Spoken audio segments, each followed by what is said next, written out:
Puno ng katahimikan ang mansyon na inuwian ni Riza. Kabaliktaran sa ingay ng kanyang kasal kani-kanina lamang. Sa loob ng master's bedroom, nakaupo si Riza sa dulo ng kama. Suot pa rin niya ang kanyang lace wedding gown.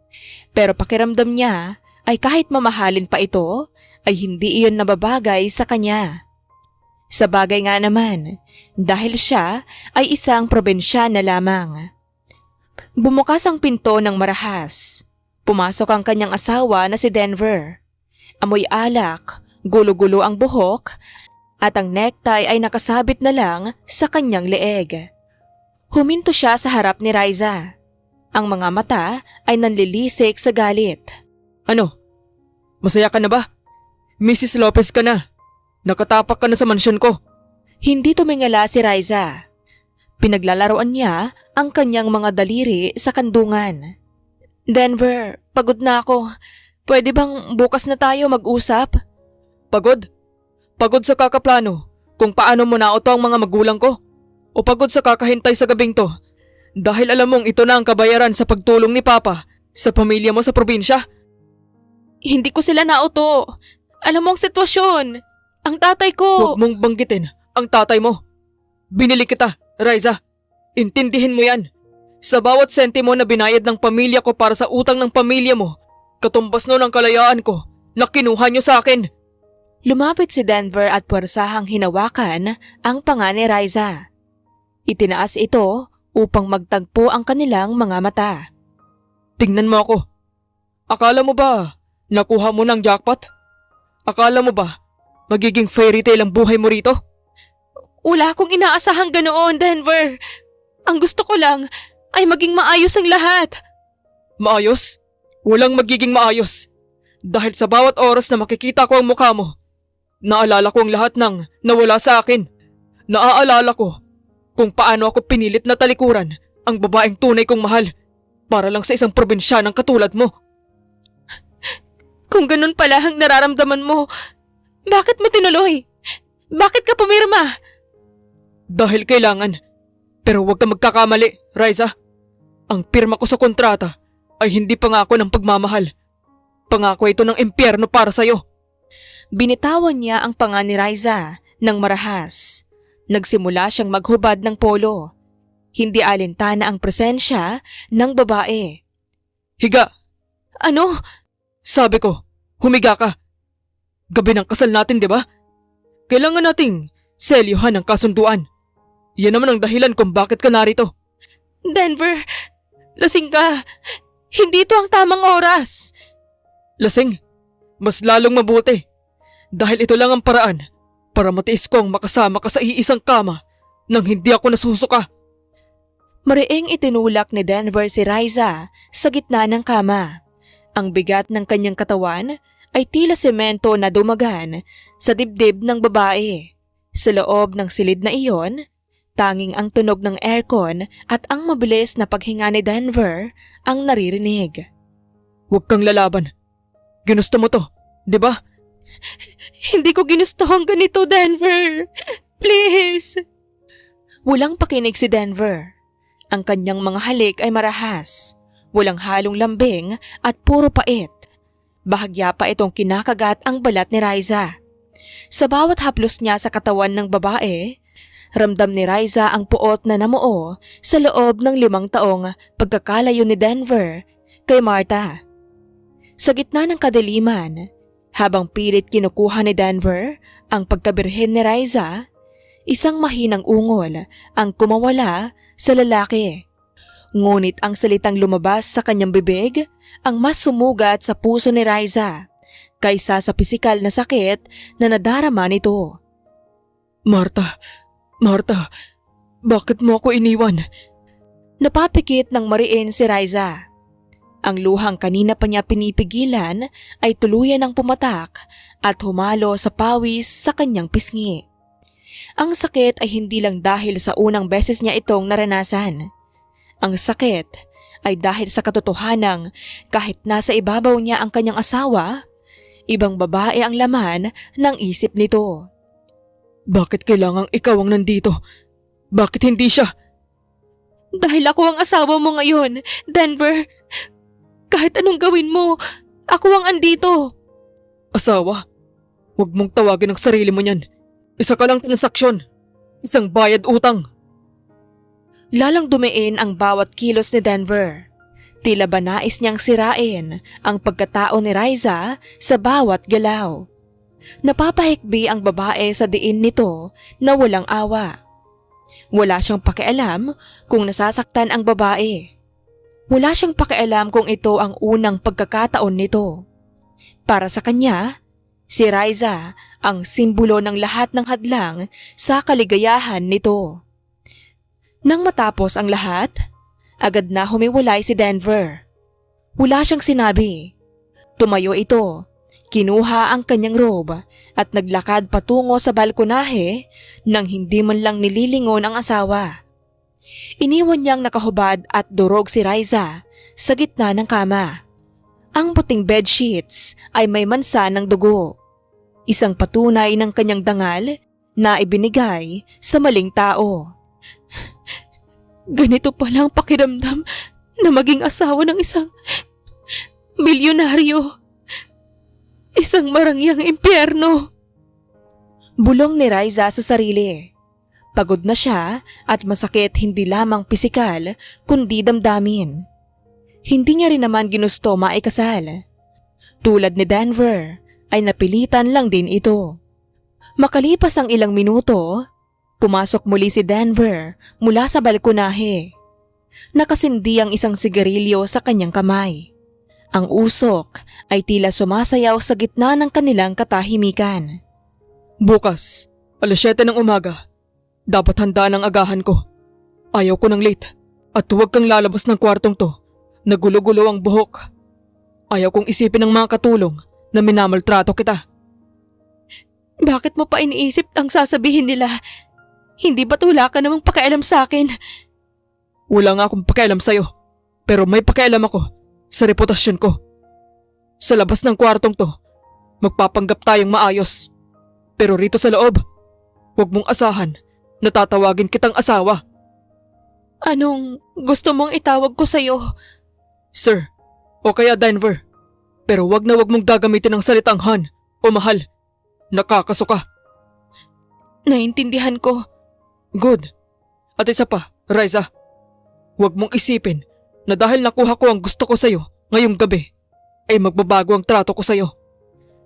Mas lalo lang kitang kinamumuhian dahil nakikita ko sa'yo ang kahinaan ko. Ano na namang ibig mong sabihin, Denver? Pagod na ako. Dahil hinayaan kong pilitin ako ng mga magulang ko na pakasalan ka.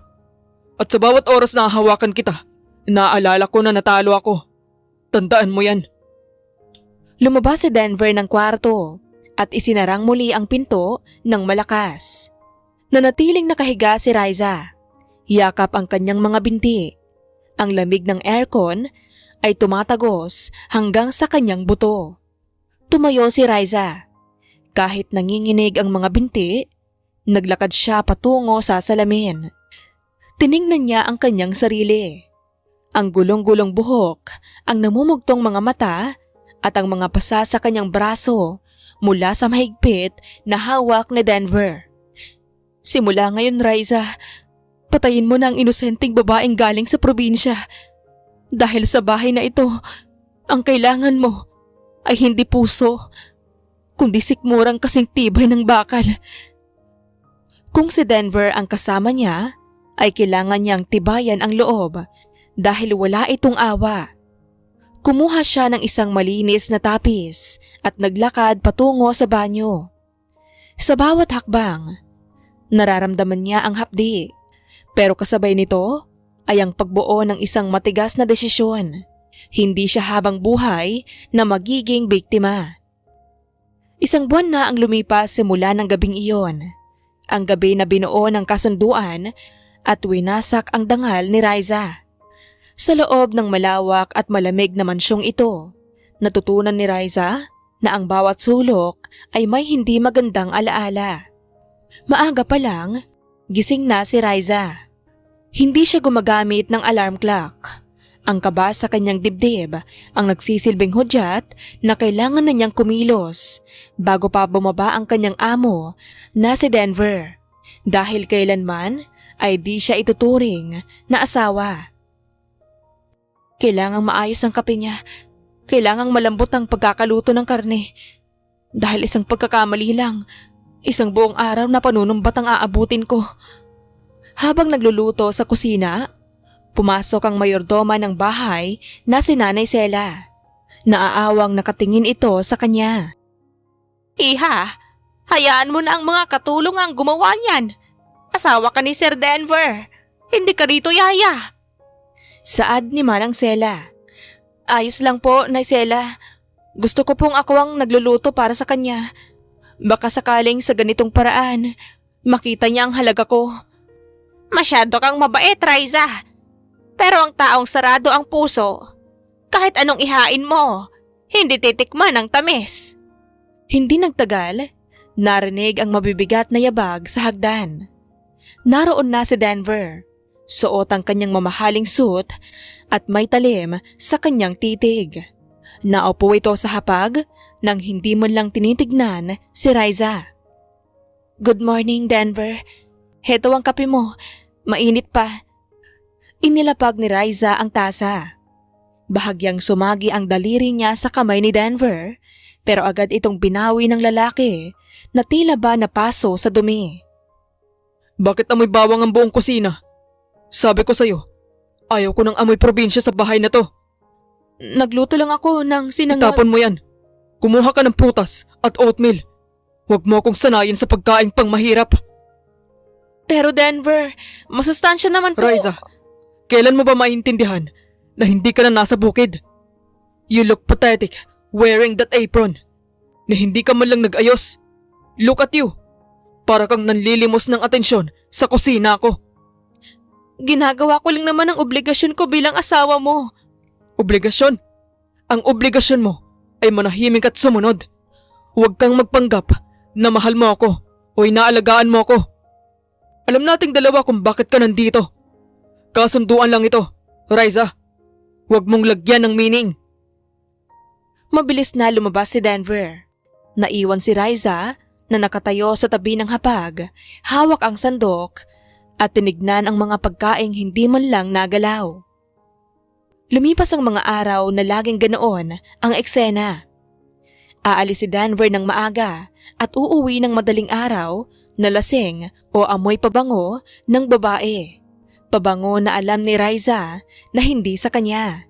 Isang gabi, 3:00 na ng madaling araw nang marinig ni Riza ang paghinto ng sasakyan. Agad siyang bumaba upang pagbuksan ito. Inalalayan niya ang asawa na muntik nang matumba sa pintuan. Denver, ang dami mo na namang nainom. Ano bang pakialam mo? Mas masaya sa labas. Mas mabango. Mas masarap kasama.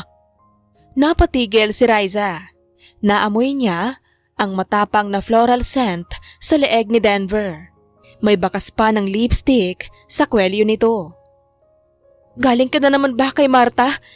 Huwag mong babanggitin ang pangalan niya gamit ang marumi mong bibig. She's way above you, Riza. Kung hindi lang dahil sa letseng kasunduang to, hindi ako uwi sa bahay na to kasama ang isang katulad mo. Si Marta ang babaeng unang inibig ni Denver at hindi niya ito kailanman malimutan. Itinulak niya si Riza palayo at dumiretso sa taas. Kahit masakit ang bawat salitang binitawan nito, hindi sumuko si Riza. Inisip niya na baka dala lang iyon ng alak. Kinabukasan, hindi nakababa si Denver sa oras ng almusal. Nag-alala si Riza kaya pumasok siya sa silid nito. Doon niya nakitang nanginginig si Denver sa ilalim ng kumot. Namumutla ito at pawis na pawis. Denver, anong nangyayari? Hinawakan ni Riza ang noo ng asawa. Nagbabaga ito sa lagnat. Diyos ko, ang taas ng lagnat mo. Malamig. Riza, ang lamig. Agad na kumilo si Riza. Kumuha siya ng palanggana ng maligamgam na tubig at bimpo. Buong maghapon at buong magdamag, hindi niya iniwan si Denver. Pinunasan niya ang katawan nito, pinalitan ang damit at bawat oras ay sinusuri ang temperatura. Iha, magpahinga ka muna. Kami na ang bahala rito. Mahinahon na paalala ni Manang Sela. Hindi po, Nay Sela. Ako na po. Gusto ko pong ako ang unang makita niya sa paggising niya. Sa kalagitnaan ng gabi, habang hinahaplos ni Riza ang buhok ni Denver upang kumalma ito, biglang hinawakan ni Denver ang kanyang kamay. Mahigpit ang hawak nito. Tila ba natatakot na iwanan siya. Huwag ka nga alis. Please. Nakapikit ito at halata ang panghihina. Nandito lang ako, Denver. Hindi ako aalis. Mahal kita. I love you. Huwag mo na akong iiwan uli. Tumigil ang mundo ni Riza. Ramdam niya ang mabilis na pagtibok ng kanyang puso. Kahit alam niyang baka dala lang yon ng sakit, sapat na ang mga salitang yon para mapawi ang lahat ng pagod nito. Naiyak siya sa tuwa habang tinititigan ang maamong mukha ni Denver. Mahal din kita, Denver. Kahit anong gawin mo, hindi kita iiwan. Nakatulog si Riza sa gilid ng kama habang hawak-hawak pa rin ang kamay ni Denver. Pagsikat ng araw, dahan-dahang nagmulat ng mata si Denver.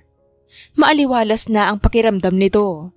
Bagaman medyo mahina pa, napansin niya ang babaeng nakayuko sa gilid ng kama nito. Si Riza. Gulo-gulo ang buhok. May mga itim sa ilalim ng mata at halatang hindi natulog para alagaan siya. Eksaktong nagising si Riza at nakitang gising na ang asawa nito. Agad siyang tumayo at kinuha ang mangkok ng mainit na lugaw na hinanda niya kanina. Denver, gising ka na. Salamat sa Diyos. Bumaba na ang lagnat mo.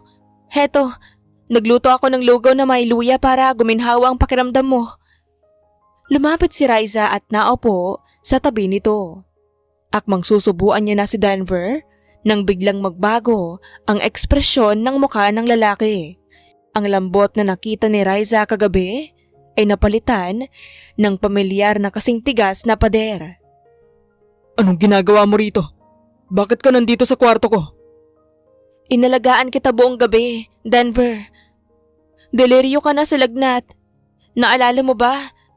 Sabi mo… Ano? Anong sinabi ko? May pandidiri sa mga mata nito na parang kinasusuklaman niya si Riza na nasa kanyang harap. Sabi mo, mahal mo ko. Hinawakan mo pa nga ang kamay ko. Sabi mo, huwag akong aalis. Isang nakakabinging katahimikan ang namayani. Biglang tumawa si Denver. Isang tawang nakakainsulto at puno ng pangungutya. Ano? Mahal kita? Riza, baka nakakalimutan mo. May sakit ako kagabi. Kung ano man ang narinig mo, yun ay bunga ng lagnat. O baka naman, naging malikot lang ang imahinasyon mo dahil desperada ka na. Pero Denver, ramdam ko yung higpit ng hawak mo. Biglang itinulak ni Denver ang kamay ni Riza na hawak ang mangkok ng lugaw. Tumapon ang mainit na sabaw sa bedsheets at bahagyang napaso ang kamay ni Riza. Tumigil ka na. Huwag kang asyumera, Riza. Ni hindi kita kayang mahalin nang gising ako. Sa tingin mo ba, sa panaginip ay gagawin ko? Denver, bakit ba ang hirap sa iyong aminin na kailangan mo rin ako? Kailangan? Look at you. You're just a temporary fix in this house. Isang nurse na walang bayad. Huwag mong bigyan ng kahulugan ng bawat kilos ko kapag hindi ako nasa tamang isip. Inalagaan kita buong gabi. Kahit isang salamat lang, Denver. Salamat? Utang na loob mo sa akin na nakatira ka sa mansyong to. Iyan ang kabayaran mo. Ngayon, lumabas ka na. At sa susunod, huwag kang papasok dito nang walang permiso ko.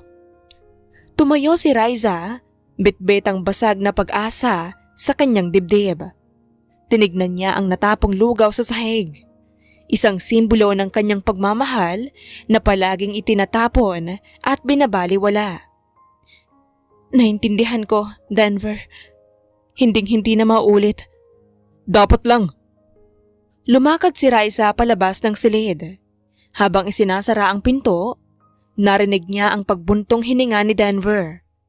Hindi niya alam kung dahil ba sa inis o sa kung anong emosyon na ayaw aminin ng lalaki. Pagbaba ni Raisa sa kusina, sinalubong siya ni Nanay Sela. Nakita nito ang pamumula ng kamay ni Raisa. Iha, ano ang nangyari? Nag-aalala ang matanda sa kalagayan ni Raisa. Wala po ito, Nay. Napaso lang ng lugaw. Humarap si Raisa sa lababo at binuksan ang gripo. Hinayaan niyang dumaloy ang malamig na tubig sa kanyang kamay, habang ang mainit na luha ay hindi na niya napigilang pumatak. Asyumera, ilang ba talaga ako sa'yo, Denver? Isang babaeng asyumera na umaasa sa isang himala. Hindi na napigilan ni Raisa ang pahagulgol na umiyak. Sa loob ng kwarto, naiwang mag-isa si Denver. Tinignan niya ang kanyang kamay. Ang kamay na mahigpit na humawak kay Raisa kagabi. Ramdam pa rin niya ang lambot at init ng palad ng babae. Alam niya ang totoo. Alam niyang sa gitna ng lagnat, ang mukha ni Raisa ang nagbigay sa kanya ng kapayapaan. Pero ang pride niya ay abot langit. Hindi niya pwedeng aminin. Hindi sa isang katulad ni Raisa. Hindi maaari. Si Marta lang ang dapat kong mahalin. Ngunit sa bawat pagpikit niya, ang malungkot na mga mata ni Raisa ang kanyang nakikita. Isang digmaan ang nagsisimula sa loob ng kanyang dibdib.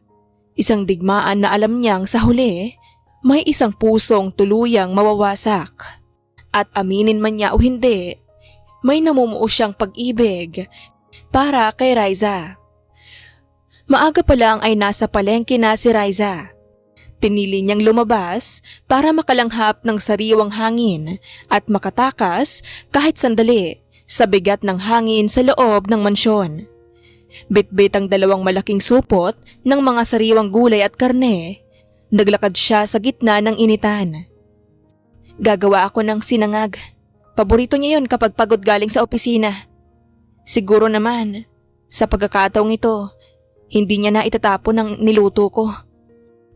Kahit masakit pa rin ang paso sa kanyang kamay mula sa natapong lugaw kahapon, tiniis ni Raisa ang bigat ng kanyang mga bitbit. Sa kanyang isip, baka kailangan lang talaga ng mahabang pasensya. Baka sa huli, ang bato na si Denver ay kusa ring lalambot kung palaging nadidiligan ng pagmamahal. Pagdating sa harap ng mansyon, sinalubong siya ng gwardya na may halong pag-aalinlangan sa mga mata. Ma'am Raisa, dumating na po si Sir Denver. May kasama po siyang bisita. Anas ng guard. Ganun ba? Sige, salamat. Magluluto lang ako ng tanghalian para sa kanila. Hindi pinansin ni Raisa ang kakaibang tingin ng gwardya. Dire-diretso siyang pumasok sa main door. Ngunit pagtapak pa lang niya sa foyer, napatigil ito. May amoy ng pabango na hindi pamilyar sa kanya.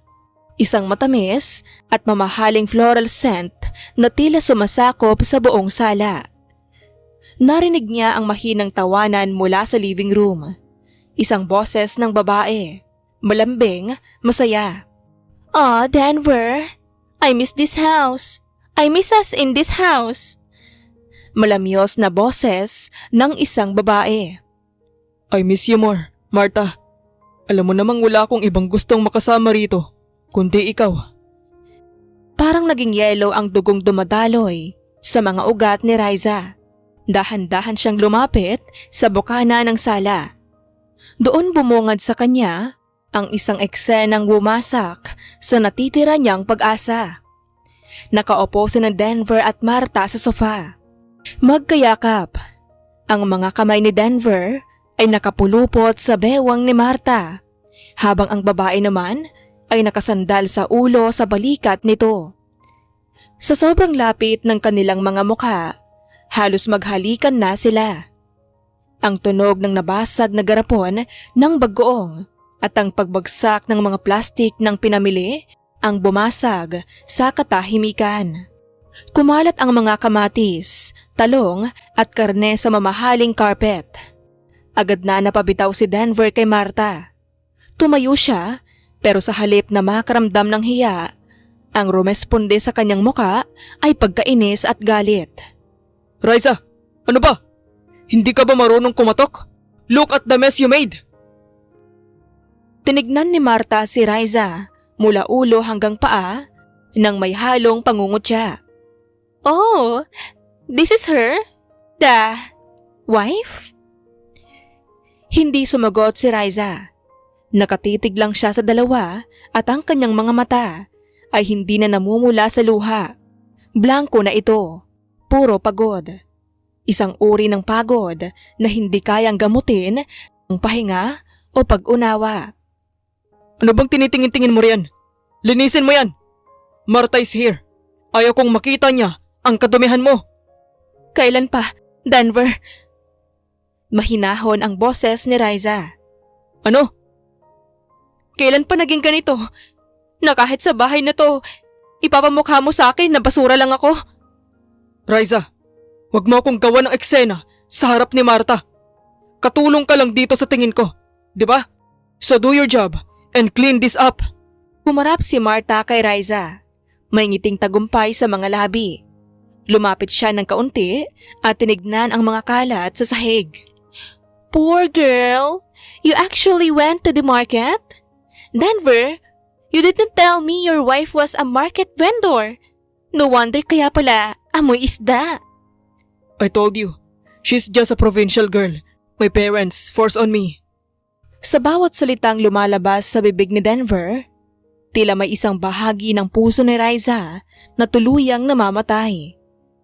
Tinignan niya ang kanyang asawa, ang lalaking inalagaan niya buong magdamag noong may sakit ito, at ang lalaking pinagsisilbihan niya kahit nilalait siya. Respeto, Denver.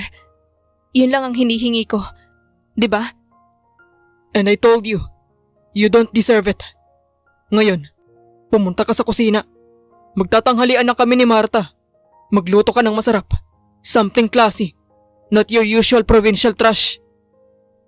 Hindi na. Anong hindi na? Kumunot ang noo ni Denver. Suko na ako, Denver. Iyon na, ang kalayaan mo. Nakatingin ng diretso sa mata si Riza.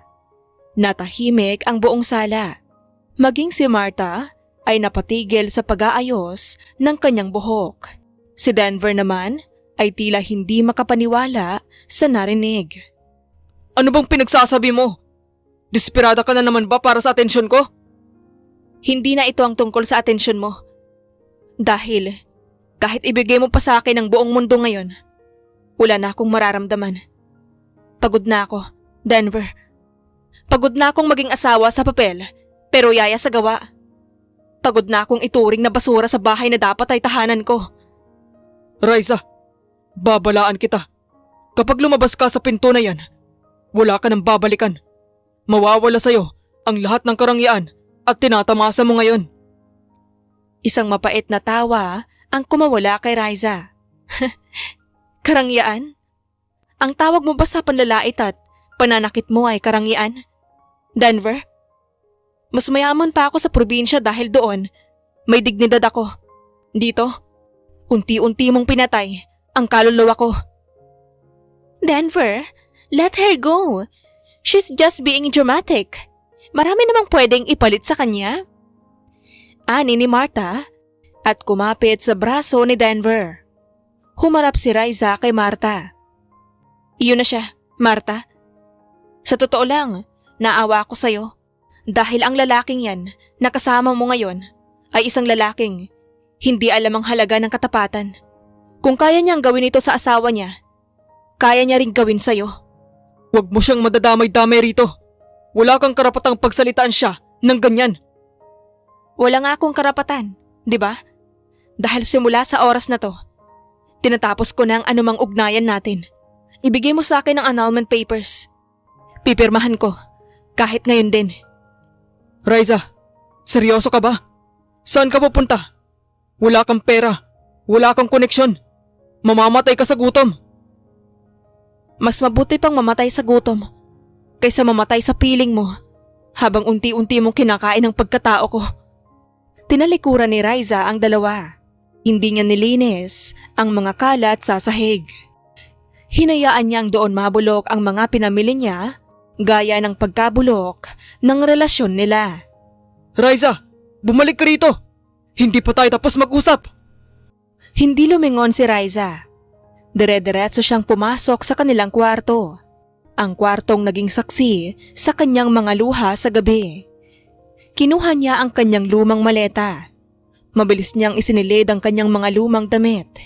Iniwan niya ang lahat ng alahas, mamahaling damit at bag na binili ni Denver para sa kanya. Wala akong kukunin na kahit anong galing sa'yo, Denver. Gusto kong lumabas sa bahay na to nang malinis ang konsensya ko. Paglabas niya ng kwarto, nakatayo si Denver sa hallway mag-isa. Wala na si Marta sa tabi nito. Akala mo ba, biro ito, Riza? Kapag umalis ka, kukunin ni Papa ang lahat ng tulong na ibinigay niya sa pamilya mo. Handa ka bang makita silang maghirap ulit? Kinausap ko na si tatay kagabi.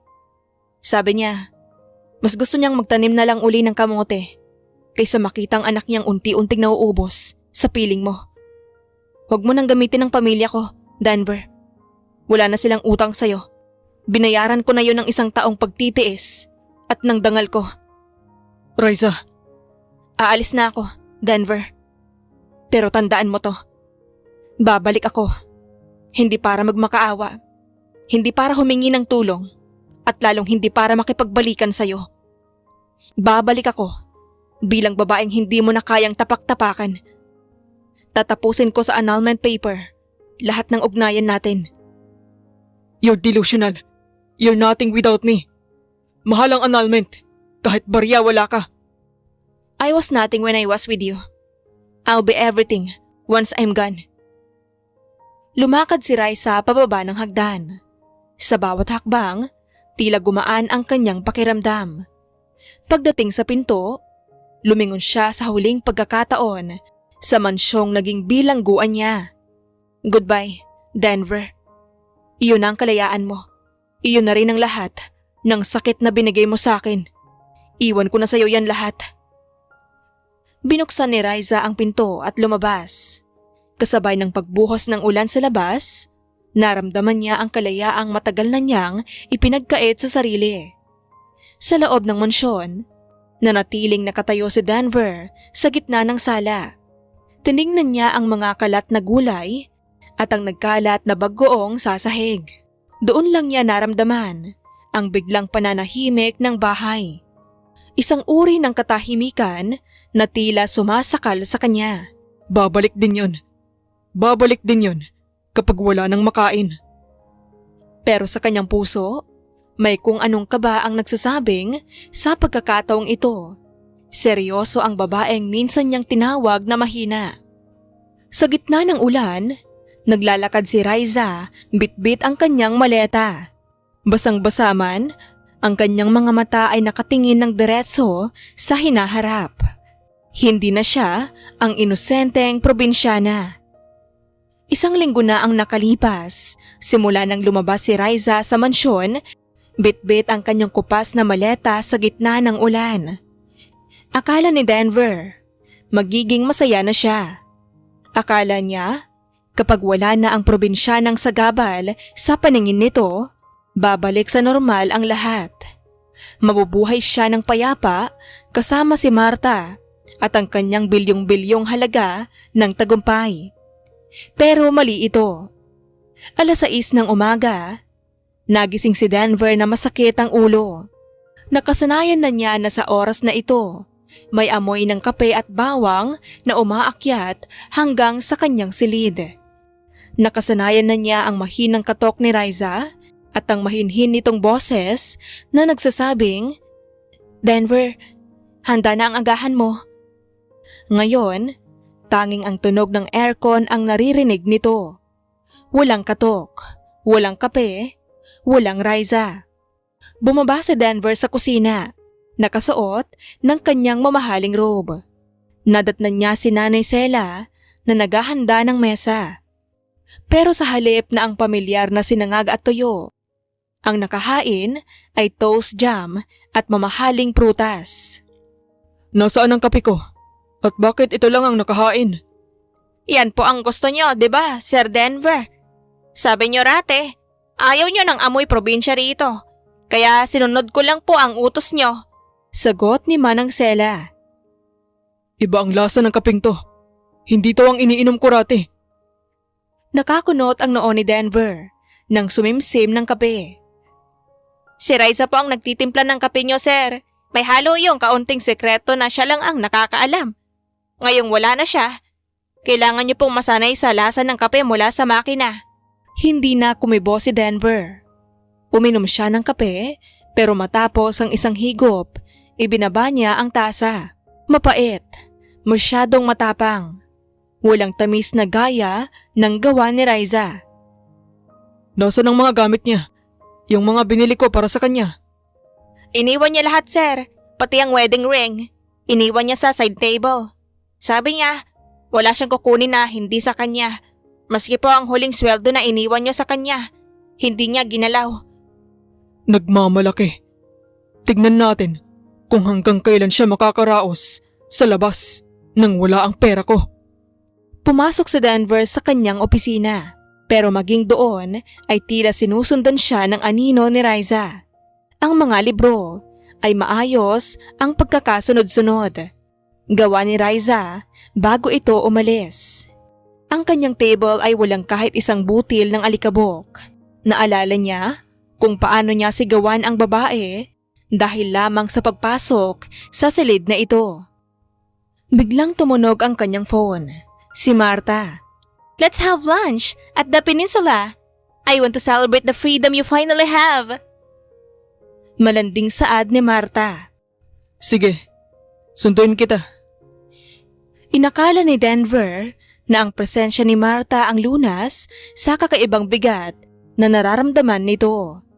Pero habang nasa peninsula sila, tila wala siya sa sarili.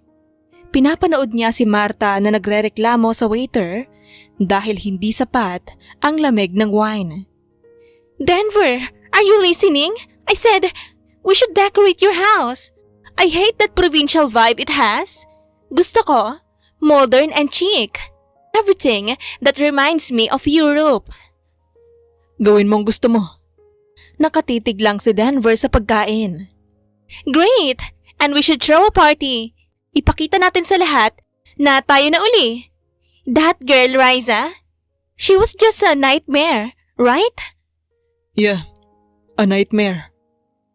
Pero sa isip ni Denver, hindi nightmare ang naaalala nito. Naalala niya ang gabi noong may sakit siya. Naalala niya ang malambot na kamay na humahaplos sa kanyang noo. Naalala niya ang boses na bumubulong ng, "Nandito lang ako, Denver." Nang gabing yun, umuwi si Denver sa mansyon nang mag-isa. Lasing na naman siya, pero sa pagkakataong ito, walang sumalubong sa kanya sa pinto. Walang kumuha ng coat niya. Walang nag-abot ng tubig. Riza, nasaan ang tubig ko? Sigaw niya sa gitna ng dilim. Pero tanging alingaw-ngaw ng sarili niyang boses ang sumagot sa kanya. Napaupo si Denver sa sofa.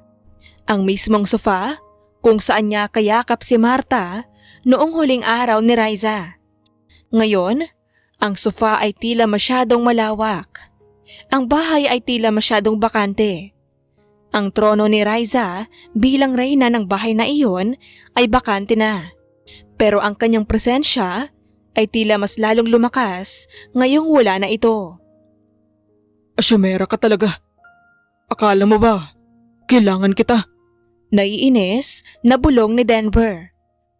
Kinuha ni Denver ang kumpol ng susi sa kanyang bulsa. Napatingin siya sa maliit na keychain na hugis isda.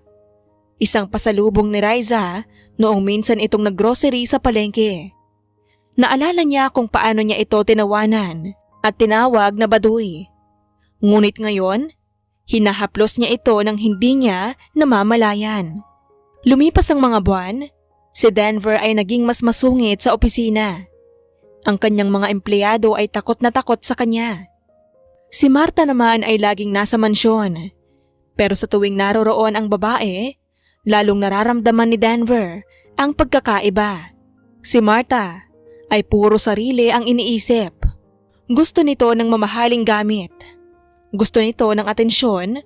Gusto nito ng pera. Si Riza ay puro si Denver ang iniisip. Isang gabi, pumasok si Denver sa dating kwarto ni Riza. Hindi niya ito pinapagalaw sa mga katulong. Amoy Riza pa rin ang loob.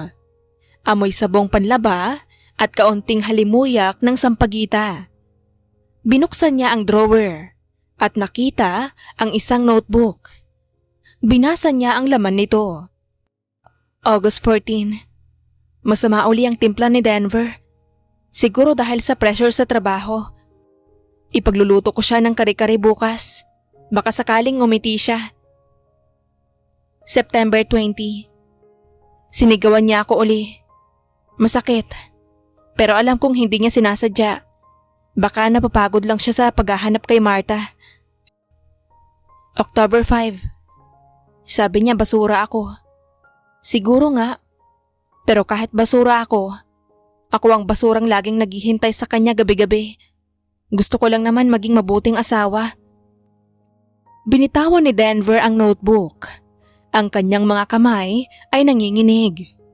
Ang bawat salita ni Riza sa notebook ay tila isang sampal na paulit-ulit tumatama sa kanyang muka. Hindi lang pala siya naging masama. Naging halimaw siya sa paningin ng babaeng walang ginawa kundi mahalin siya. Bakit hindi ka lumaban noon? Bakit hinayaan mong saktan kita ng ganito? Doon lang naramdaman ni Denver ang tunay na pagsisisi. Isang uri ng pagsisisi na hindi kayang bayaran ng pera o ng kapangyarihan. Nawala na ang anino. At sa pagkawala ng anino, naiwan si Denver sa gitna ng liwanag na nakakasilaw at nagpapakita ng lahat ng kanyang dumi. Samantala, sa isang maliit na apartment sa ibang bansa, isang babae ang nakatayo sa harap ng malawak na bintana. Maikli na ang kanyang buhok, suot ang isang business suit at may hawak na baso ng wine. Sabi ko sa'yo, Denver, titingalain mo rin ang basurang tinapon mo. Wala na ang inosenteng probinsyana. Ang mga mata niya ay wala ng bakas ng luha, kundi puno na ng determinasyon. Nakatayo siya sa sarili niyang mga paa. Hindi na siya anino ni Denver Lopez. Siya na si Riza, ang babaeng bumuo sa kanyang sarili mula sa mga pirasong winasak ng iba. 5 taon, iyon ang ibinigay niyang palugit sa sarili. 5 taon para maging higit pa sa inaasahan ng lahat. Sa kabilang panig ng mundo, sa loob ng malamig na mansyon, nakatitig si Denver sa kawalan. Hawak ang wedding ring na iniwan ni Riza. Nasaan ka na, Riza? Bumalik ka na. Please. Pero ang kanyang pagsusumamo ay huli na. Ang tiwala ay wasak at ang babaeng minsan niyang binaliwala ay hindi na muling magiging asawa sa kanyang buhay. Ang New York City ay hindi para sa mga mahihina ang loob. Sa gitna ng naglalakihang gusali at mabilis na takbo ng buhay, doon nahanap ni Riza ang kanyang bagong sarili. Hindi ito naging madali. Ang unang 2 taon niya ay puro kayod. Mula sa pagiging dishwasher sa umaga, tagalinis ng opisina sa gabi, hanggang sa pag-aaral ng business management sa madaling araw. Ngayon, 5 taon ang lumipas. Ang Riza na dating baduy at luhaan ay wala na. Sa loob ng isang penthouse sa Manhattan, nakatayo si Riza sa harap ng salamin. Maikli na ang kanyang buhok, bagsak at makintab. Ang kanyang suot ay isang itim na powder suit na yakap ang kanyang hubog. At ang kanyang mga mata ay wala na ang takot. Pumasok ang kanyang assistant na si Marcus, isang Amerikano na may mataas na respeto sa kanya. Miss Riza, the limousine is downstairs. The gala starts in 30 minutes. Are you ready to meet the board of investors? Saad ni Marcus. Hindi iyon tinapunan ng tingin ni Riza at sinuot na ang kanyang relo. Yes, Marcus. Did you finalize the acquisition papers for the Lopez Group shares? Yes, ma'am. We now hold 40% of their offshore investments. They have no idea. It's us. Good. I want them blind until I step foot back in Manila. Let's go. Sa Manhattan Business Gala ay puno ng mga pinakamakapangyarihang tao sa industriya.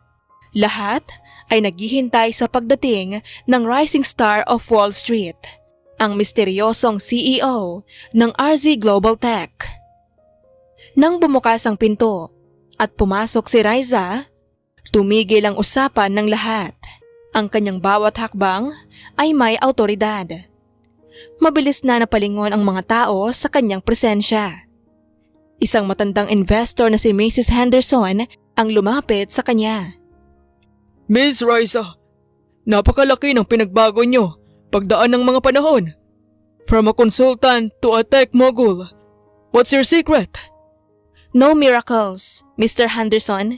Just a lot of lessons. Learned from people. But I was nothing.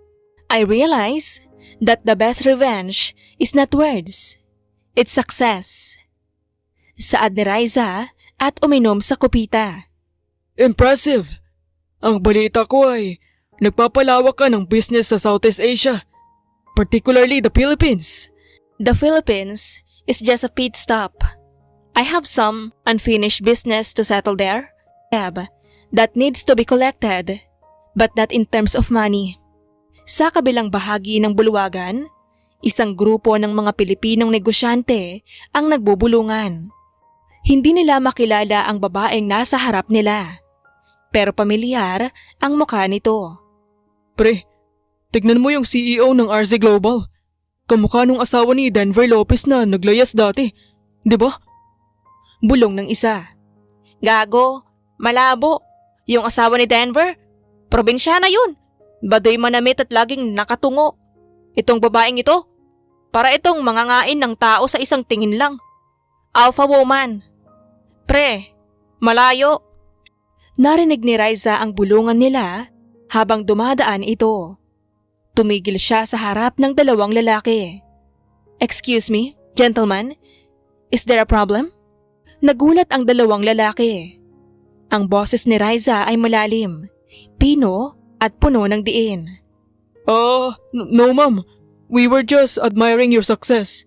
You look like someone we know back home. People often see what they want to see. But let me give you a piece of advice. Never underestimate a woman who has nothing left to lose. She's the most dangerous person in the room. Iniwan niya ang mga itong tulala. Lumapit naman si Marcos sa kanya. Ma'am, your phone is ringing. It's a private local number from the Philippines. It's been calling for 3 days now. Tinignan ng screen. Alam niya ang numerong yon. Memoryado niya iyon kahit gusto na niyang burahin. Let it ring. I'm not Riza Lopez anymore. I am Riza. Ako ang magdidesisyon kung kailan sasagot ng tawag. Patuloy pa rin ang pagtunog ng cellphone na kung saan numero ni Denver ang tumatawag. Napangisi na lamang si Riza. Pagkatapos ng gala, bumalik si Riza sa kanyang hotel suit. Tinanggal niya ang kanyang heels at lumapit sa bintana kung saan tanaw ang buong New York. Kinuha niya ang kanyang tablet at binuksan ang isang file. Lumalabas sa screen ang balita sa Pilipinas. Lopez Group of Companies facing major financial crisis. CEO Denver Lopez seen leaving court after legal battle with ex-fiancée Marta. Nagkakalat ka na naman. Denver. 5 taon. 5 taon kitang pinanood mula sa malayo habang unti-unti kang kinakain ng sarili mong pride. Biglang nag-vibrate uli ang phone nito.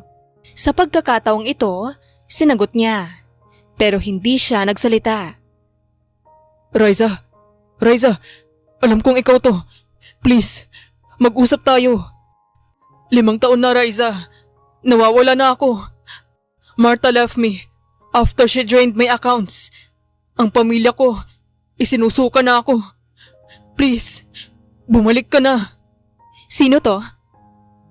Natahimik ang kabilang linya.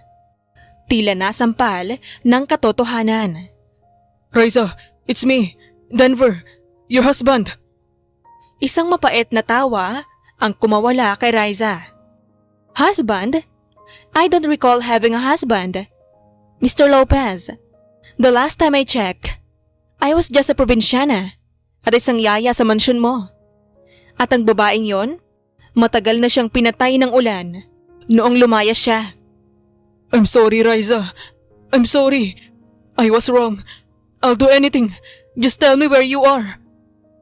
Huwag mo na akong hanapin, Denver. Because when I'm ready, I'll be the one to find you. But don't expect a hug. Expect a signature. What do you mean? Annulment. Babalik ako sa Pilipinas para kunin ulit ang kalayaan ko. And maybe, to buy what's left of your pathetic company. Riza, wait. Binaba ni Riza ang telepono. Wala siyang naramdamang sakit. Wala na ang kirot na dati ay nagpapahina sa kanya. Ang tanging nararamdaman niya ay ang excitement na makita na ang kanyang asawa na miserable ang buhay. Ma'am, your flight to Manila is booked for Monday. The board meeting with Lopez Group is set on Wednesday. Anas ni Marcus. Thank you, Marcus. Make sure my arrival is private. I want my entrance in that boardroom to be the last thing Denver Lopez expects. Humarap muli si Riza sa salamin. Kinuha niya ang isang kulay pula na lipstick, dahan-dahang inilagay sa kanyang labi. Ang kulay ng tagumpay. Ang kulay ng paghihigante. Simple, inosente, at hindi marunong mag-ayos. That girl is dead. Denver, meet the woman you created. Sa gabing iyon, habang ang New York ay kumukuti-kutitap sa kanyang paanan, alam ni Riza na tapos na ang yugto ng pagtatago. Ang anino ay naging matagumpay na. At sa kanyang pagbabalik sa Pilipinas, sisiguraduhin niyang walang matitira sa pride ni Denver, kundi ang pagsisisi nito. Ang dating makintab at tila palasyong gusali ng Lopez Group of Companies, hindi na kasing ningning ng dati. May mga bintanang tila hindi na nalilinis. At ang mga empleyado sa lobby ay bakasang kaba sa kanilang mga muka. Kumalat na kasi ang balita. Isang dambuhalang kumpanya mula sa ibang bansa ang dahan-dahang bumibili sa kanilang mga shares. Sa itaas ng palapag, sa loob ng pinaka-executive na opisina, nakatungo si Denver Lopez. Wala na ang dating tikas nito. Ang kanyang suit ay tila maluwag na sa kanya at ang kanyang mga mata ay may malalalim na itim sa ilalim. Sino ang representative ng RZ Global? Sabi mo, kanina pa sila dapat nandito. On the way na raw po, sir. Pero sabi nila, ang mismong CEO raw nila ang makikipag-usap sa inyo. Sagot ng sekretarya. CEO? Bakit kailangang ang mismong may-ari? Gusto ba nilang makita kung paano ako tuluyang babagsak? Bago pa makasagot ang sekretary, bumukas ang double doors ng opisina. Walang katok, walang pasabi. Pumasok ang dalawang lalaking nakasuot na tila mga bodyguard. At sa gitna nila, isang babaeng naglalakad ng may awtoridad na tila pag-aari niya ang buong gusali. Tumigil ang mundo ni Denver. Ang ballpen na hawak niya ay nahulog sa sahig. Riza? Ang babaeng nasa harap niya ay malayo sa probinsya nang iniwan niya sa ulan. Suot nito ang isang kulay red na business suit na napaka-elegante. Ang kanyang buhok ay nakastyle ng maayos. Ang kanyang mukha ay tila gawa sa porselana. Perpekto, pero malamig ang mata nito. Wala na ang dating kislap ng mata. Tumingin si Riza sa paligid ng opisina nang may pangungutya. Masyado nang maalikabok ang opisinang ito, Mr. Lopez. Parang ang kumpanya mo. Pabagsak na. Hindi nakapagsalita si Denver. Unti-unti siyang tumayo mula sa kanyang upuan. Ang kanyang mga tuhod ay nangangatog. 5 taon siyang nanalangin na makita muli si Riza. Pero hindi niya akalain na ganito ang magiging anyo ng kanyang panalangin. Riza, buhay ka. Totoo ka nga. Akala ko walang katotohanan lang ang mga balita. Akmang lalapit si Denver. Ang kanyang mga kamay ay nakaawang. Tila gustong yakapin ang babaeng 5 taon niyang hinanap sa bawat sulok ng Maynila. Ngunit bago pa siya makalapit, itinaas ni Riza ang kanyang kamay. Isang senyas upang huminto ito. Huwag mong subukang lumapit, Denver. Hindi tayo magkaibigan. Riza, please, let me explain. 5 taon akong nagsisi. 5 taon kong pinagsisihan ang bawat salitang binitawan ko noon. I was stupid. I was blind. Blind? No, Denver. You were just being yourself. You were a billionaire who thought everyone had a price tag. And unfortunately for you, my price went up. Riza, hindi mo alam kung gaano ako kasaya na nandito ka. Pwede tayong magsimula uli. Pwede nating ayusin to. I'll make it up to you. I promise. Humarap si Riza sa kanyang assistant at kinuha ang isang folder. Hindi ako bumalik para balikan ka. I'm here for your signature. Inilapag ni Riza ang folder sa tapat ni Denver. Ang loob nito ay mga papeles para sa annulment na 5 taon nang naiproseso. Annulment? Riza, ito ba talagang sadya mo? Pagkatapos ng 5 taon, ito ang unang ibibigay mo sa akin. Ano pa ba ang inaasahan mo? Isang pasasalamat dahil pinalayas mo ko? O baka gusto mong luhuran kita dahil sa pagpapakasal mo sa akin noon? Hindi ganoon, Riza. Alam kong nagkamali ako.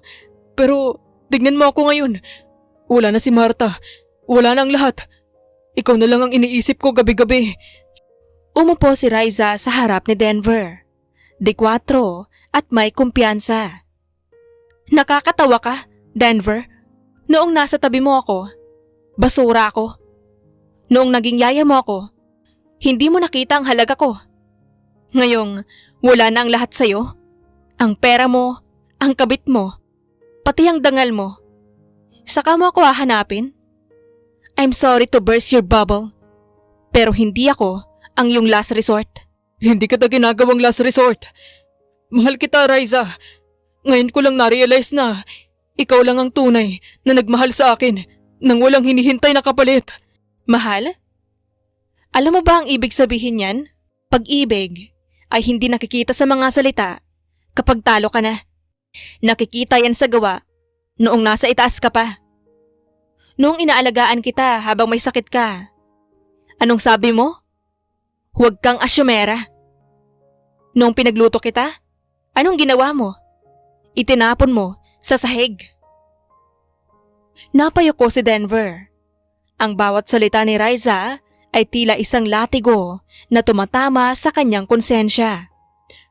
Patawarin mo ako, Riza. Kahit ano, gagawin ko. Sabihin mo lang. Gusto mo ng forgiveness? Sige. Sign the papers. Pirmahan mo yan at ibigay mo sa akin ang kalayaang ninakaw mo sa akin noong pinilit mo akong maging asawa mo sa papel. Kapag pinirmahan ko to, tuluyan ka na bang mawawala? Wala na ba talagang pag-asa? Ang pag-asa ay namatay na. Noong gabing naglakad ako sa ulan, bitbit ang isang maletang puno ng sakit. Huwag mong hanapin ang wala na, Denver. Hindi na ako ang probinsyanang madaling paiyakin. Paano ang kumpanya? Balita ko, ang RZ Global ang bumibili sa amin. Ikaw ba ang nasa likod nito? Oo. Gusto ko kasing makita kung ano ang pakiramdam na pag-aari kita. Nung una, ikaw ang may-ari sa buhay ko. Ngayon, ako na ang may-ari ng lahat ng pinaghirapan mo. Masakit ba? Ang tawag dyan ay poetic justice. Hindi ko alam na naging ganito ka nakagalit sa akin. Hindi ito galit, Denver. Ito ay bunga ng pagbabago. You created this version of me. So don't be surprised if I'm not as sweet as before. Dahan-dahang pinirmahan ang bawat pahina ng annulment papers. Ang bawat hagod ng ballpen ay tila pagpunit sa kanyang sariling puso. Heto na. Heto na ang hinihingi mo. Kinuha ni Riza ang folder nang walang pag-aalinlangan. Tinignan niya ang pirma ni Denver, ang huling tali na nag-uugnay sa kanilang dalawa. Salamat, Mr. Lopez. Ngayon, malaya na ako. At tungkol sa kumpanya mo, huwag ka mag-alala. Hindi ko ito wawasakin. I'll keep it running. Pero bilang empleyado na lang kita. Isang consultant na walang power. Yon ang bagay sa'yo. Gagawin mo akong empleyado sa sarili kong kumpanya. Bakit? Ayaw mo ba? Yan ang ginawa mo sa akin noon, di ba? Ginawa mo akong katulong sa sarili nating bahay. I'm just returning the favor. Tinalikuran na ni Riza si Denver. Ang bawat hakbang niya palabas ay puno ng tagumpay, pero sa loob-loob niya, may isang bahagi ng kanyang puso na naramdaman ang bigat ng 5 taon. Ngunit hindi niya ito ipapakita. Ang isang katulad niya ay hindi umiiyak sa harap ng kanyang kaaway. Riza, hindi ako susuko. Papatunayan ko sa'yo na nagbago na ako. Kahit maging janitor mo ako, gagawin ko. Makuha lang uli ang tiwala mo. Huminto si Riza sa may pinto, pero hindi siya lumingon. Good luck with that, Denver. Pero tandaan mo, ang basag na salamin, kahit anong glue ang gamitin mo, laging may bakas ng lamat. At ang lamat na iniwan mo sa akin, masyadong malalim para maghilom sa isang sorry lang. Tuluyan nang lumabas si Riza. Naiwang mag-isa si Denver sa kanyang opisina. Ang lahat ng kanyang yaman, ang kanyang pride at ang kanyang lakas ay nawala na. Ang tanging natira ay ang pagsisisi na tila isang aninong hindi na siya lulubayan. Sa labas ng gusali, sumakay si Riza sa kanyang sasakyan. Hininga siya ng malalim at pinikit ang kanyang mga mata. Tapos na, Denver. Malaya na ako. Pero bakit parang hindi pa rin ako buo? Ang muling pagkikita ay hindi naging matamis. Umayon ang lahat ng plano ni Riza. At sa labanang ito, si Riza ang nanalo sa papel. Pero ang puso nila ay pareho pa ring naghahanap ng kasagutan. Hindi man niya aminin, may natitira pa rin siyang pag-ibig kay Denver. Isang linggo na ang lumipas. Simula nang pirmahan ni Denver ang annulment papers, pero sa halip na lumayo, araw-araw siyang nasa opisina ng RZ Global. Hindi bilang boss, kundi bilang isang consultant na halos ituring na lang na assistant ni Riza. Suot ang kanyang lumang suit na wala ng kintab, naghihintay si Denver sa labas ng opisina ni Riza. May dala siyang paper bag na amoy bawang at luya. Pasok. Pumasok si Denver. Dahan-dahan. Inilapag niya ang paper bag sa mesa ni Riza. Nagluto ako, Riza. Alam kong pagod ka sa board meeting kanina. Gawa ito sa luya at manok. Yung recipe mo rati noong may sakit ako. Tinignan ni Riza ang pagkaing nakahain. Isang matalim na ngiti ang gumuhit sa kanyang mga labi. Nagluto ka? O baka naman Pinagawa mo lang sa kung sinong chef. Hindi ka marunong magluto, Denver. Kahit itlog, hindi mo kayang iprito ng hindi nasusunog noon. Natuto na ako, Riza. Noong wala ka na. Noong iniwan ako ni Marta at wala na akong pambayad sa katulong. Natuto akong magtrabaho sa kusina. Doon ko nalaman kung gaano kahirap ang ginagawa mo sa akin araw-araw. Talaga? Naalala ko rati eh. Itinapon mo ang sinangag na niluto ko dahil amoy probinsya raw ang bahay mo. Ngayon, dinadala mo sa akin ang amoy na kinasusuklaman mo? Patawarin mo ako. Masyado akong naging mapagmataas. Akala ko, pera lang ang kailangan para maging masaya. Yun ang problema sa'yo, Denver. Akala mo, ang lahat ng bagay ay pwedeng makuha sa tawad. Pero alam mo ba, kung ano ang nasa isip ko habang inaalagaan kita noon? Ang mas masakit, kahit pagtulog mo, si Marta ang bukang bibig mo. Kitang-kita ang pagsisisi sa mga mata ni Denver. Pero para kay Riza, huli na ang lahat. Kainin mo yan, Denver. Hindi ako nagugutom. Riza, please, give me a chance. I'm doing everything. I'm working double time para sa kumpanya mo. I'm following every order you give. Kahit ano, Riza. Kahit gawin mo akong driver mo, gagawin ko. Bakit? Para ano? Para maniwala ako na nagbago ka na? Denver, ang tigre, kahit tabasan mo ang kuko, tigre pa rin. At ikaw? Sanay ka na ikaw ang nasa itaas. Wala na ako sa itaas, Riza. Ikaw na ang may-ari ng lahat. At masaya ako. Masaya ako na ikaw ang nanalo. I deserve to be at the bottom. Tumayo si Riza at lumapit sa bintana. Nakatingin sa traffic ng Maynila. Gusto mong magkaroon ng chance? Sige, may event bukas sa dating mansyon mo. Ibinalik ko na sa pangalan ko ang bahay na yan. Gusto kong ikaw ang magsilbi sa mga guests.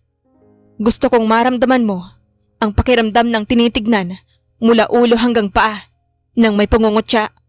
Natahimik si Denver at bahagyang yumuko. Gagawin ko. Kung yan ang gusto mo, gagawin ko. Kinabukasan, ang mansyon ay puno ng mga taong dati itinitingala ni Denver. Ngayon, nakasuot siya ng uniforme ng isang waiter. Bit-bit ang tray ng mga inumin. Umiikot siya sa mga bisitang dati ay mga business partners niya. Is that Denver Lopez? Nagsiserve ng mga inumin. My God, how the mighty have fallen.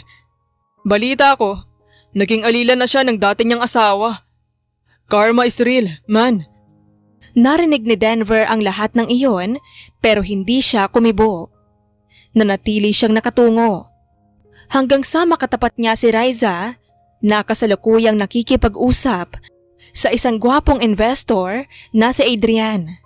Riza, you look stunning tonight. By the way, yan bang dati mong asawa?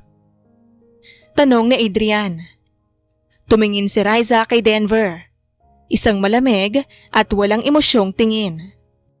Waiter? No, Adrian. He's just a contractual staff. Denver, bigyan mo pa ng champagne si Mr. Adrian. Opo, ma'am. Hindi makapaniwala ang mga tao sa kanilang nakikita. Ang dating hari ng industriya, tumatawag na ng ma'am sa babaeng dati ay itinuring niyang basura. Nang matapos ang event, mag-isang naiwan si Denver sa kusina. Naghuhugas ng mga baso. Pumasok si Riza. Masakit ba? Ang mapag-usapan ng mga taong dati ay kinokontrol mo? Hindi masakit ang sinasabi nila, Riza. Ang masakit ay ang makita kang tumatawa kasama ang ibang lalaki habang ako hindi mo man lang matignan ng diretso. Dahil wala na akong dahilan para tignan ka, Denver. Tapos na tayo. Naalala mo ba noong minsan tayong nag-away sa kusinang to dahil lang sa hindi ko nagustuhan ang timpla ng ulam? Aling away? Napakarami nating away dito, Denver. Halos lahat ng sulok ng bahay na ito, may bakas ng luha ko.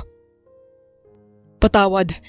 Hindi ko alam na bawat mura ko, bawat lait ko, ay unti-unting pumapatay sa babaeng pinangarap ko lang noon. Pangarap? Huwag ka magsinungaling, Denver. Pinakasalan mo ako dahil isa lang akong walang saysay na babaeng bayad utang. Noong una, oo. Pero habang tumatagal, Riza, noong gabi na inalagaan mo ako habang may sakit ako, narinig kita. Narinig ko ang bulong mo. Hindi lang ako nakasagot dahil natatakot ako sa nararamdaman ko. I was a coward. Cowardice is not an excuse for cruelty, Denver. Ang pagiging duwag ay hindi sapat na dahilan para gawin mong impyerno ang buhay ko. Biglang lumuhod si Denver sa harap ni Riza. Ang kanyang mga kamay ay nakahawak sa laylayan ng suit ni Riza. Riza, kahit isang gabi lang, hayaan mo akong magpaliwanag. Hayaan mo akong ipakita sa'yo na hindi na ako ang lalaking yun. I love you more than my life, more than my company, more than my pride. Hindi mo ako mahal, Denver. Mahal mo ang idea na may nag-aalaga sa'yo.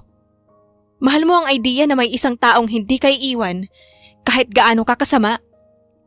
Pero guess what? Iniwan na kita.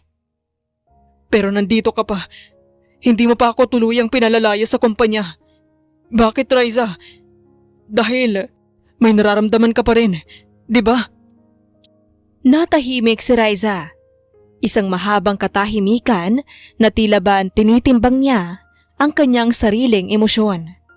Nandito ka pa dahil gusto kong makita ang bawat sentimo ng pagbabayad mo sa ginawa mo sa akin. I want to see you break, Denver. I want to see you crawl. At kapag nakita ko na ang huling piraso ng pride mo na nadurog, doon pa lang ako magpapasya kung tatapusin na ba kita o hindi. Kung yan ang kailangan para mapatawad mo ako, dudurugin ko ang sarili ko para sa'yo. Just don't leave me again, Riza. Just stay where I can see you. Huwag kang asyumero, Denver. I'm staying for my business, not for you. Tinalikuran ni Riza si Denver at lumakad palabas ng kusina. Pero bago siya tuluyang makalayo, huminto ito. Linisin mo lahat yan. Ayaw ko nagdumi sa bahay ko. Opo, ma'am. Naiwan si Denver sa gitna ng kusina. Naghuhugas ng mga baso. Pagod na ang kanyang katawan, pero ang kanyang puso ay tila nabubuhay uli. Dahil kahit gaano kalamig ang pakikitungo ni Riza, alam niya ang isang bagay. Ang galit ay malapit na rin sa pag-ibig. At hanggat galit si Riza, may pag-asa pa siyang makuha itong muli. Sa labas, sumakay si Riza sa kanyang sasakyan. Hininga siya ng malalim at tumingin siya sa bintana ng mansyon kung saan naroon si Denver. Bakit? Ang hirap mong kamuhian ng tuluyan, Denver. Bakit kahit nadurog mo na ako, tila hinahanap pa rin ng puso ko ang lalaking minsan kong inalagaan at minsan akong binaliwala. Gabi na at katatapos lang ng isang mahalagang dinner meeting ni Riza sa isang restaurant sa Makati. Pagod siya, ngunit ang isip niya ay laging bumabalik sa imahe ni Denver. Ang lalaking bilyonaryo na ngayon ay matyagang naghihintay sa kanya. Nagbubukas ng pinto ng sasakyan at tumatanggap ng lahat ng kanyang panlalait nang walang reklamo. Bakit ba hindi ka pa rin sumusuko, Denver? Bakit kailangang ipakita mo sa akin na kaya mong maging ganito kababa para lang sa akin? Hindi napansin ni Riza na sa madilim na bahagi ng kalsada, may isang itim na sasakyan na kanina pa nakatigil. Ang driver nito ay walang iba kundi si Marta. Nanlilisik ang mga mata, gulo-gulo ang buhok, at puno ng galit ang puso. Nawala na kay Marta ang lahat. Ang pera ni Denver, ang katayuan sa lipunan at ang katinoan. Sa isip niya, isa lang ang may kasalanan ng lahat. Si Riza. Iniisip niya na si Riza ang sumira sa lahat ng plano nito. Dahil sa'yo, naging binaliwala ako. Dahil sa'yo, tinalikuran ako ni Denver. Kung hindi ka na magigising bukas, baka bumalik siya sa akin. Maging maayos muli ang lahat. Pinahid ni Marta ang luhang dumaloy sa kanyang pisngi at parang baliw na ngumiti. Sa kabilang dako, kakalabas lang din ni Denver sa gusali. Nakita niya si Riza na tumatawid sa kalsada habang may tinitignan sa kanyang cellphone. Napansin din ni Denver ang mabilis na pag-arangkada ng itim na kotse. Natansya niyang hindi ito hihinto. Diretsong nakatutok ito kay Riza. Riza! Tumingin ka! Riza! Ngunit huli na. Dahil ang lakas ng ulan at ingay ng paligid, hindi agad narinig ni Riza ang sigaw. Nang lumingon siya, ang nakakasilaw na ilaw ng sasakyan ay nasa harap na niya. Napako si Riza sa kinalalagyan. Nanlamig ang kanyang buong katawan. Diyos ko, ito na ba yun? Ganito ba matatapos ang lahat? Ngunit bago tumama ang bakal sa kanyang katawan, isang malakas na tulak ang naramdaman nito. Isang matigas na bisig ang bumalot sa kanya at buong puwersa siyang itinulak patungo sa gilid ng kalsada. Isang nakakangilong tunog ng pagtama ng laman sa bakal at semento ang umalingaw-ngaw. Kasunod nito, ang mabilis na paglayas ng sasakyan na nag-iwan ng mga bakas ng gulong sa basang kalsada. Denver! Denver! Dahan-dahang tumayo si Riza. Baliwala ang mga gasgas sa kanyang braso at tuhod. Paglingon niya sa kalsada, tumigil ang kanyang mundo. Nakahandusay si Denver sa gitna. Duguan, walang malay. Ang kanyang mamahaling suit na dati ay simbolo ng kanyang yaman ay punit-punit na at basang-basa ng ulan at sariling dugo. Patakbong lumapit si Riza at lumuhod sa tabi ni Denver. Denver! Denver! Gumising ka! Huwag kang magbiro ng ganyan! Denver! Kinulong ni Riza ang ulo ni Denver. Ang mainit na dugo nito ay humahalo sa malamig na patak ng ulan. Sa unang pagkakataon, sa loob ng 5 taon, ang pader na itinayo ni Riza sa kanyang puso ay gumuho ng tuluyan. Bakit mo ginawa yun? Bakit mo ako niligtas? Gago ka ba? Sabi ko, durugin mo ang sarili mo. Hindi ko sarabing mamatay ka. Dahan-dahang nagmulat si Denver. Nahihirapan siyang huminga at bawat salita ay may kasamang dugo. Riza, ayos ka lang ba? May masakit ba sa'yo?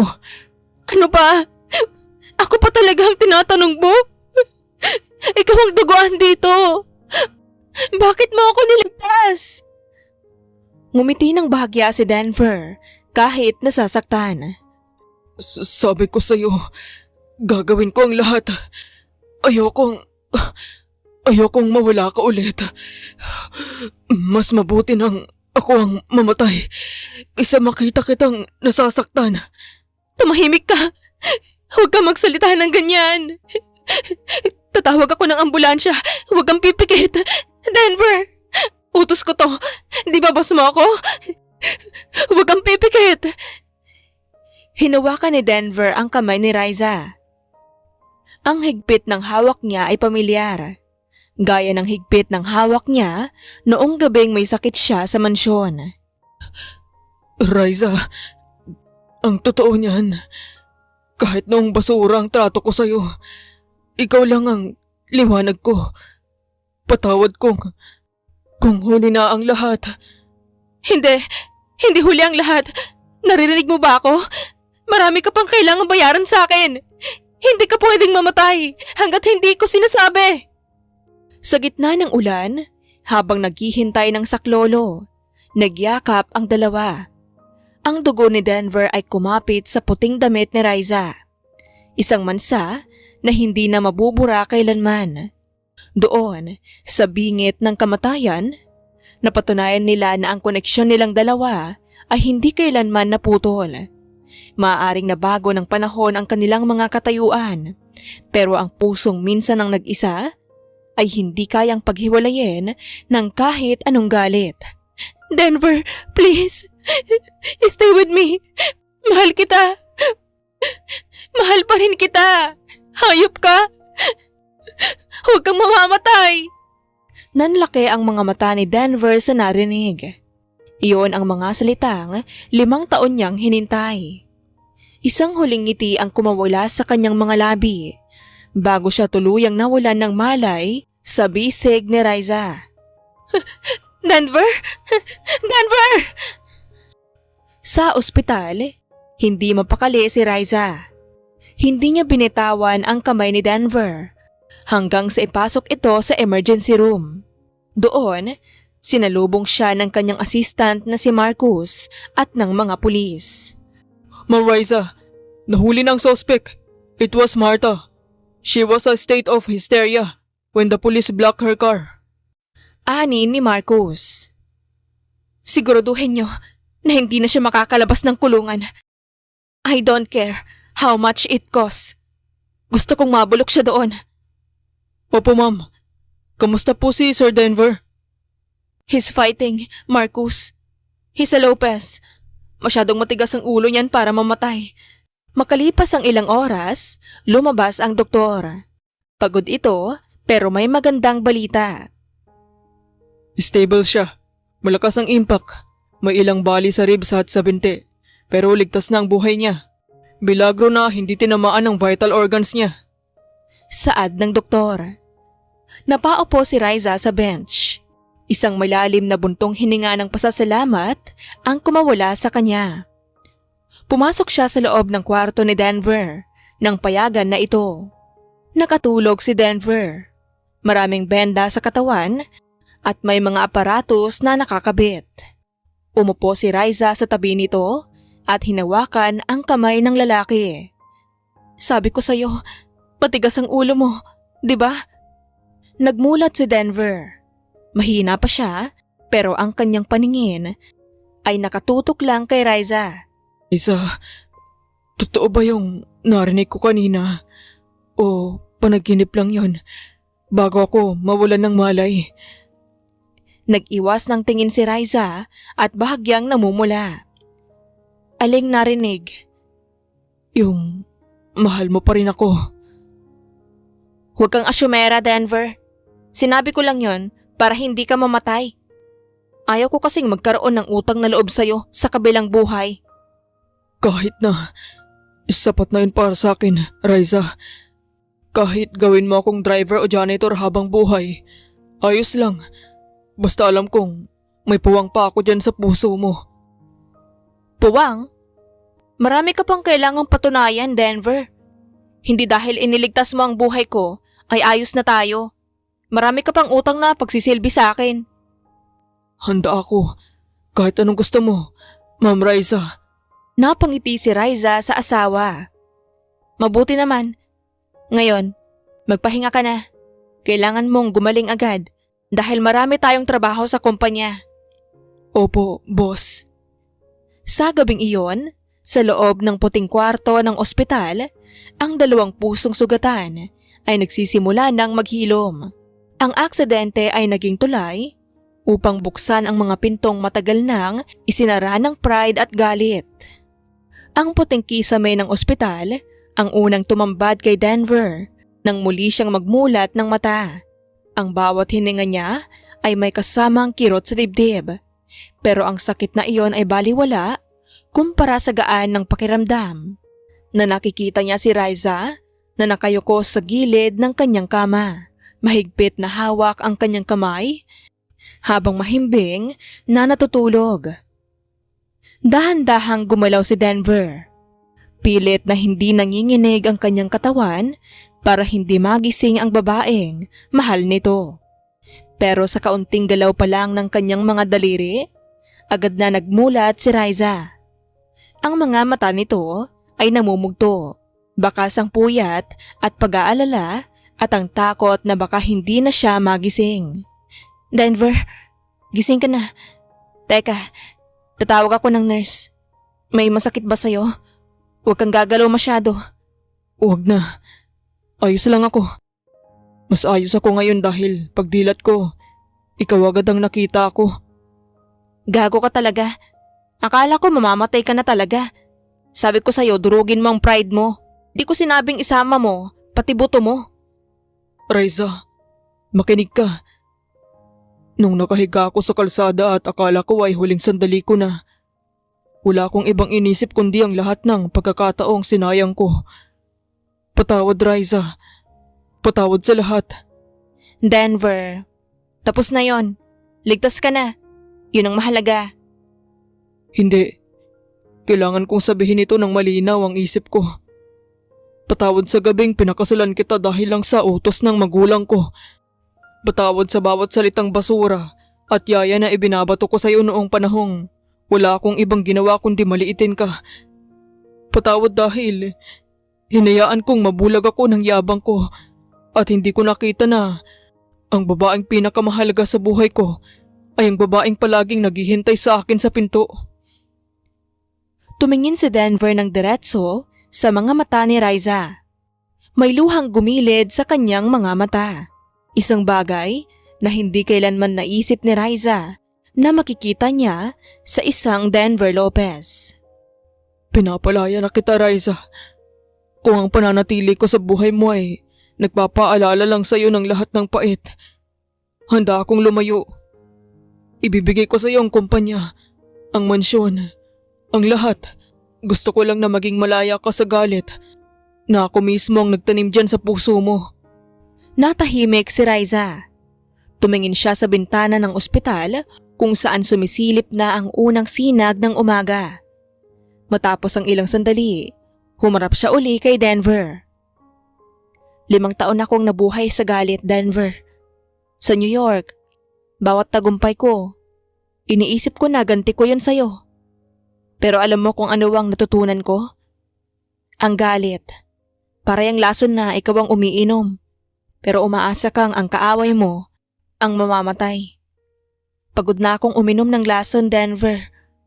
Pagod na akong maging biktima. Kaya ba, pinapatawad mo na ako? Pinapatawad kita. Hindi dahil kailangan kita para sa buhay at hindi dahil iniligtas mo ang buhay ko. Pinapatawad kita dahil gusto ko nang maging malaya at sa pagpapatawad ko sa'yo, binubura ko na ang lahat ng utang mo sa akin. Ang gusto ko lang ay ang magsimulang muli. Ibig sabihin ba nito, may pag-asa pa tayo? Ayaw ko ng janitor o driver, Denver. Gusto ko ng asawa. Pero sa pagkakataong ito, walang kontrata, walang bayad utang. Pakasalan mo ako dahil mahal mo ako, hindi dahil kailangan mong bumawi. Pangako, Riza, hinding-hindi mo na mararamdaman ang mag-isa ka. Gagawin ko ang bawat araw na parang gabi ng ating kasal. Pero sa pagkakataong ito, puno na ng tunay na pagmamahal. Lumipas ang 2 linggo, sa wakas, pinayagan na ng doktor na makalabas ng ospital si Denver. Hindi na gaya ng dati na may nakahandang engranding party o mga media na naghihintay sa labas. Tanging si Riza lang ang nandoon, dala ang kanyang simpleng sasakyan. Habang inaalalayan ni Riza si Denver na makaupo sa passenger seat, ramdam ang tensyon pero may kasama na itong gaan. Dahan-dahan lang, huwag mong biglain ang tagiliran mo. Baka bumukay ang tahi. Salamat, Riza. Pasensya ka na. Naging instant caregiver ka patuloy. Sus, sanay naman na ako, di ba? Dati mo pa naman akong ginagawang caregiver nang walang bayad. Alam ko. Kaya nga nahihiya ako sa'yo ngayon. Riza, bago tayo umalis dito, gusto ko lang itanong. Saan ba ako uuwi? Sa mansion ba o sa kondo ko na lang? Sa mansyon ka uuwi, Denver. Pero hindi bilang amo ko at hindi rin bilang pasyente lang. Uuwi ka doon kasi gusto kong ayusin natin to. Kung payag ka. Payag? Raiza, halos mamatay na ako sa kalsada. Wala akong ibang inisip, kundi ang pagkakataong makasama ka uli. Pero ayokong pilitin ka dahil lang sa utang na loob. Hindi ito utang na loob, Denver. Nung akala ko mawawala ka na, doon ko na na-realize na kahit anong yaman ko sa New York, kahit gaano ako naging success doon, kung wala ka naman, parang walang kwenta lahat. Gusto kong subukan ulit natin. Yung totoo na. Walang laro, walang sumbatan. Gagawin ko ang lahat, Raiza. Promise. Hindi na ako yung Denver na gago. Susubukan kong maging lalaking deserve mo. O sige na, tama na ang drama. Baka mabinat ka pa. Uwi na tayo. Pagdating sa mansyon, sinalubong sila ni Nanay Sela. Pero sa pagkakataong ito, hindi lang pagkain ang nakahanda. May mga bagong halaman na sa paligid at mas maliwanag na ang buong bahay. Habang nagpapahinga si Denver sa sofa, lumapit si Raiza na may dalang mainit na soup. Han, sorry. Pwede na ba kitang tawaging Han? Uli? O Ma'am Raiza pa rin? Natawa si Raiza sa asawang parang binatang nahihiya sa kanya. Han na lang. Masyadong formal yang ma'am. Parang nasa board meeting tayo. Oh, kainin mo to. Masarap yan, hindi sunog. Ang sarap. Namiss ko yung luto mo, Raiza. Tungkol sa kumpanya, gusto ko sanang ikaw na talaga ang mag-manage ng lahat. Mas magaling ka sa akin eh. Magiging consultant mo na lang ako. O kahit taga-timpla ng kape mo sa opisina. Biro lang. Gusto ko mag-umpisa ulit na hindi umaasa sa iba. Loko ka talaga. Hati tayo, Denver. Teamwork tayo ngayon. Pero seryoso ako. Kailangan nating baguhin ang kultura sa kumpanya. Ayoko nang may natatakot sa'yo doon. Gusto ko, respetado ka dahil mabuti kang leader. Hindi dahil sa naninigaw ka. Copy, boss. Kahit ano ang sabihin mo, susunod ako. Basta sa gabi, tabi tayong matulog ha. Tignan natin. Depende kung magandang mood ko. Nagtawanan silang dalawa at sa pagkakataong iyon ay nagkaroon ng saya ang tahanang dati puno ng kalungkutan. Paglipas ng 1 taon, nagbago na ng tuluyan ang buhay ng mag-asawa. Isang gabi, habang nag-aayos sila ng gamit para sa kanilang out-of-town trip, biglang nakaramdam ng pagkahilo si Raiza. Han, okay ka lang? Kanina ka pa namumutla. Gusto mo bang dalhin kita sa doktor? Hindi. Okay lang ako. Baka napagod lang sa biyahe kanina mula sa opisina. Hindi eh. Iba yung hilo mo. Teka, di ba delayed ka na ng 2 linggo? Napatingin si Raiza kay Denver. Hala, oo nga no. Wait lang. Kumaripas ng takbo si Raiza sa banyo. Naiwang kinakabahan si Denver sa labas. Makalipas ang 10 minuto, lumabas si Raiza na may hawak na pregnancy test kit. Hindi siya nagsasalita. Nakatingin lang siya sa asawa. Oh, ano? 1 guhit o 2? Han, huwag mo akong pakabahin. Ipinakita ni Raiza ang kit. 2 malinaw na pulang guhit. Nanlaki ang mata ni Denver. Seryoso ba to? Magiging daddy na ako? Oo, Denver. Magiging tatay ka na. May maliit na Denver o Raiza na rito sa loob. Binuhat ni Denver si Raiza at inikot-ikot sa tuwa.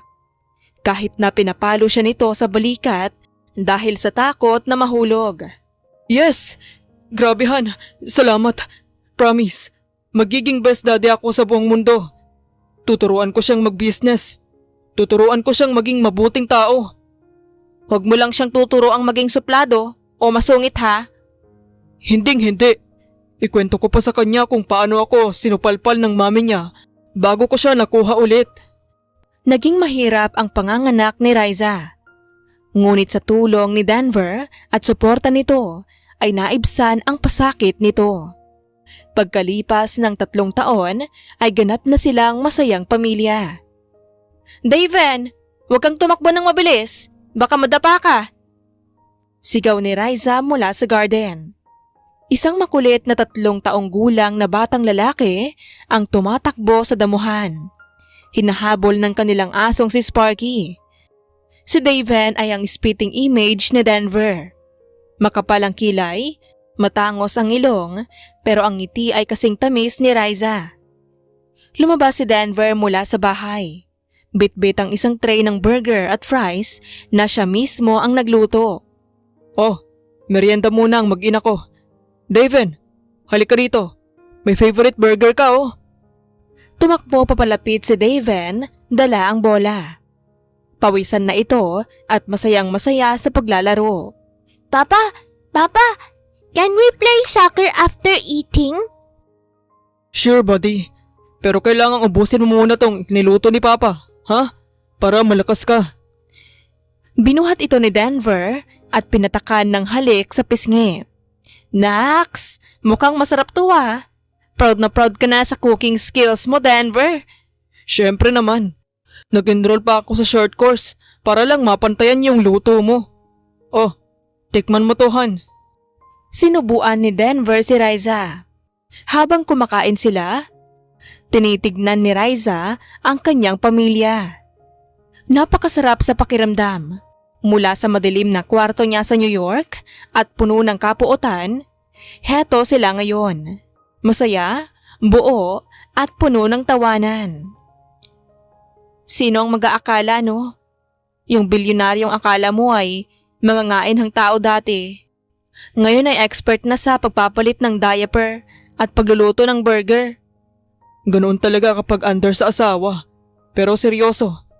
Riza, salamat ha. Salamat dahil hindi ka sumuko sa akin. Nung panahong ako na mismo ang sumusuko sa sarili ko. Ikaw yung naniwala na may mabuti pa sa loob ko. Alam mo naman ako, Denver. Minsan lang magmahal, pero todo-todo. At alam kong worth it ka namang bigyan ng chance. Look at us now. Look at Daven. Tinignan nila ang kanilang anak na kasalukuyang nakikipag-agawan ng fries kay Sparky. Han, naisip ko lang. Gusto mo bang dagdagan natin si Daven? Parang kailangan niya ng baby sister para may kalaro siya. Hoy Denver, kakapahinga ko lang sa puyat, gusto mo na agad sundan? Maghintay ka muna. Sige na Han, isang baby girl na kamukha mo. Para 2 Riza na ang nagpapatakbo ng buhay ko. Ewan ko sa'yo. Pero, sige. Pag-iisipan ko. Basta, ikaw ang magbabantay sa gabi. Deal. Ako pa ang maglaba ng mga damit nyo. Gagawin ko. Habang papalubog ang araw, nanatili silang magkayakap sa garden. Wala nang sigawan, wala nang panlalait, at wala nang sakit. Ang tanging naririnig na lang ay ang tawa ni Daven at ang mahihinhin na usapan ng 2 taong natutong magpatawad at magmahal ng tunay. I love you, Denver. Kahit na minsan ay makulit ka pa rin. I love you more, Riza. My wife, my boss, and my everything. Dito na nagtatapos ang kwento ni Riza at Denver.